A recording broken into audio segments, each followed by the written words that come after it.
حضرت امام احمد بن حنبل فرماتے میں غلام خریدنے گیا، اس نے میرے ساتھ شرط رکھی کہ حضور آپ مجھے خرید کے لے جانے ہیں، میری شرط یہ ہے کہ میں دن کو آپ کی ڈیوٹی کروں گا، رات کو نہیں کروں گا۔ فرماتے میں لے آیا، گھر لا کے میں نے پوچھا تیرا نام کیا ہے؟ کہنے لگا حضور غلاموں کا نام نہیں ہوتا۔ کھائے گا کیا؟ حضور غلاموں کی چاہت نہیں ہوتی، جس نام سے پکارو گے آ جاؤں گا، جو دو گے کھا لوں گا۔ کہا کس کمرے میں رہو گے؟ کہا حضور غلاموں کے نخرے نہیں ہوتے۔ کہتے میں نے کہا پھر بھی یہ کمرے ہیں، پسند کر لو۔ ایک ٹوٹا پھوٹا سا کمرہ اس نے پسند کر لیا۔ امام احمد بن حنبل فرماتے میں اسے کام بتاتا پر اتنی محنت سے کرتا کہ کمال کر دیتا، میرے اشارے سمجھتا۔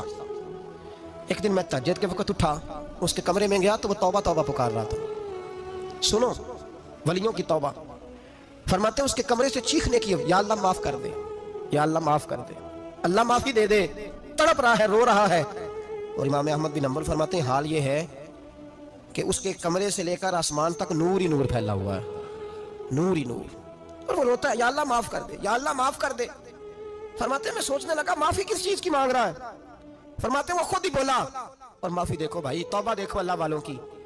کہنے لگا اے اللہ میں تیرا بندہ ہوں، تو نے زندگی دی، نعمت دی، آنکھیں دی، کان دیے، سانسیں چلائیں، بغیر مانگے سارا کچھ دیا۔ چاہیے تو یہ تھا کہ میں دن رات تیری بارگاہ میں جھکا رہتا، پر مجھے معاف کر دے۔ میرے اوپر امام احمد بن حنبل کے بھی حقوق ہیں، میرے مالک کا بھی حق ہے، اس لیے میں دن سارا عبادت نہیں کر سکتا، بس 5 نمازیں پڑھ سکتا ہوں، رات میں جاگتا رہتا ہوں تیرے حضور۔ اللہ وہ جو سارا دن میں عبادت نہیں نہ کر پاتا مجھے معاف کر دے، خدایا میری غلطی معاف کر دے، اللہ مجھے بخش دے۔ اور راتی ساری کر کر زاری، نیند اکھاں تھی توندے، فجرے وہی گناہگار کا آمن، سب تو نہیں، یا اللہ چاہیے تھا میں 24 گھنٹے سجدے کرتا، بخش دے، یہ میری خطا معاف کر دے۔ ساون کی کالی راتوں میں جب بوندا باندی ہوتی ہے، وہ راتوں کو اٹھ اٹھ روتے ہیں، جب خلقت ساری سوتی ہے، اور درویش کہنے لگے رات پوے تے بے دردانو، نیند پیاری آوے، درد مندانو یاد سجن دی، ستے آمیان جگاوے۔ یا اللہ معاف کر دے، میں سارا دن سجدے نہیں کر پاتا، سارا دن لمبی نہ معافی دے دے، یہ توبہ ہے اللہ والوں کی۔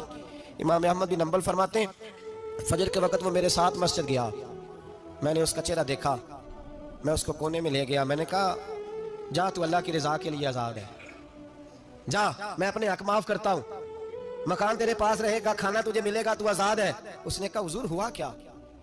ہوا کیا؟ ہماری تو خواہش ہے نا کہ بندہ اس وقت ملنے آئے جب میں تسبیح پڑھ رہا ہوں، کوئی اس وقت گھر پہنچے جب میں سجدے میں ہوں، لوگوں کو پتہ چلے بڑا نیک ہے، بڑا نمازی ہے، اس وقت کسی کی نظر پڑے جب میں بالکل قرآن پاک پہ بیٹھا ہوں۔ فرماتے ہیں جب میں نے کہا نا تو آزاد ہے، تو کہنے لگا حضور کیا ہوا؟ فرمانے لگے رات میں نے تیری توبہ دیکھ لی ہے، توبہ دیکھ لی۔ امام صاحب فرماتے ہیں وہ پھر تڑپ کے رویا، سجدے میں سر رکھا، تو نے یہ کیا عجب کیا، مجھ کو بھی فاش کر دیا، میں ہی تو ایک راز تھا سینہ کائنات میں، میں سراپا مخزن راز تھا، میں رہا تھا مدت و راز میں، یہ تیرا شوق دید کشاں کشاں مجھے بھی کھینچ لایا مجاز میں۔ اے اللہ پردہ ہی کھول دیا ہے تو نے، یہ عبادتیں، یہ توبہ، یہ ریاضتیں، یہ تیرا میرا راز تھا، اللہ تو نے پردہ ہی کھول دیے، مہربانی کر مجھے پردہ پوشی عطا فرما، اللہ معاف کر دے، مجھے پردہ پوشی عطا کر۔ حضرت امام احمد بن حنبل فرماتے ہیں سجدے میں ہی اس نے بلند آواز سے اللہ اکبر کہا، پھر وہ گرا، اس کی روح پرواز کر گئی، پرواز کر گئی، چلا گیا، رخصت ہو گیا۔ یہ عاشق کا جنازہ ہے، ذرا دھوم سے نکلے، محبوب کی گلیوں سے ذرا گھوم کے نکلے۔ او بھائی اس بات پہ بھی توبہ ہے کہ یا اللہ میں سارا دن نفل نہیں پڑھی، یہ اللہ کے ولیوں کی توبہ ہے، سارا کچھ کر کر آ کے نا، سارا کچھ کر کر آ کے پھر بھی معافی، ڈیوٹیاں کر کے ساری پھر بھی معافی، یا اللہ معاف کر دے، سارا دن عبادت کر کے پھر بھی اللہ بخش دے۔ وہ نیکوکار ہونے کے باوجود توبہ کرتے ہیں، یہاں گناہگار ڈٹے ہوئے، ڈٹ گئے۔ توبہ بندے کو اللہ کے قریب کر دیتی ہے۔ ہم لوگ کہتے ہیں گناہ ہوں گے تو توبہ کریں گے نا، اور ہمارے زمانے میں تو گناہگار ہیں ہی نہیں، سارے نیکوکار ہیں، اللہ ماشاءاللہ، گناہگار ہوں گے تو توبہ کریں گے۔ کئی دفعہ نا ہمارا بھائی ناراض ہو جاتا ہے، دوست ناراض ہو جاتا ہے، تو جب ناراض ہوتا ہے نا بہت زیادہ بولتا نہیں، تو ہم پھر قریب جاتے ہیں، اس کو پوچھتے ہیں کیا بات ہے، کیوں ناراض ہے، ادھر دیکھیں میری طرف، کیوں ناراض ہے، کیا ہوا؟ وہ کہتا ہے نہیں نہیں بس چھوڑو، ہمیں نہیں پتا ہوتا، تفصیل پوچھنی پڑتی ہے، بات کرنی پڑتی ہے، پھر وہ بتاتا ہے کہ وہ جو تو نے ایک جملہ کہا تھا نا وہ تجھے نہیں کہنا چاہیے تھا۔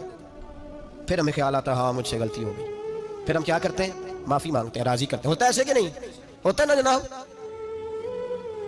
تو بندے سے تو بعض اوقات ایسا معاملہ ہو جاتا ہے تجھے پتہ نہیں، تو کیا اللہ کی ایسی نافرمانی نہیں ہو جاتی جس کا تجھے پتہ ہی نہ ہو؟ اللہ کے بندے روز رات کو معافی مانگ کے سوتے تھے، روز، پتہ نہیں کوئی انجانے میں جملہ نہ نکل گیا ہو، ہر وقت ڈرے رہتے تھے، سہمر بندوں سے نہیں، کس سے؟ زور سے بولیے، ڈرے رہتے تھے، یا اللہ معاف کر دے۔ ان کی طبیعتوں پہ خشیت تاری رہتی، ہم دلیر لوگ ہیں، توجہ نہیں کرتے عزیز بھائی، اور ہم اس وقت توجہ کرتے ہیں جب مہلت ختم ہو جاتی ہے، جب سزا کا وقت شروع ہو جاتا ہے۔